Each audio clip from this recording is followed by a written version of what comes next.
Yeah, we get the question a lot, and we also get a lot of investors come to us who have already bought one, maybe two investment properties, but they get to the point of hitting a ceiling. Now, that might be just a ceiling that they perceive to be an issue, that they can't buy another property or they don't know where to buy next.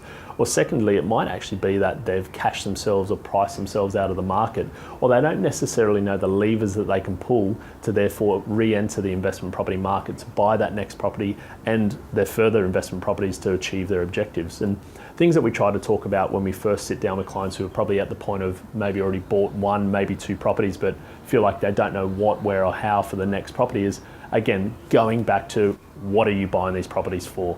What is the goal? And when we get to the point of saying, if we get a blank look and they kind of say, look, I just want to buy property to build wealth. Well, for me, that's not really a reason. It's an aspiration, but it's not a reason. And what we want to understand is if we're working towards a 15-year plan or a 25-year plan and we want to have a $100,000 a year passive income, which will equate to, after a 5% gross return on that amount, you're probably talking $2 million in assets. So if we say, I guess if we're talking about hypothetically speaking, that's what we want to achieve, then we need to say, here's what we're trying to get to, here's when we need to get to that point. So let's work backwards to say, here's where your one or two investment properties sit right now.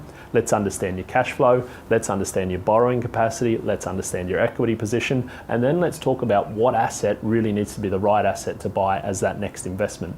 And it's not until we've gone through that background work that should really dictate what property should be the next property, how that fits into your larger and probably more broader objectives. And once we understand that, our job as buyers agents is also to go to those markets, source and secure those properties which are going to fit that portion of your portfolio and ultimately allow you to achieve those objectives.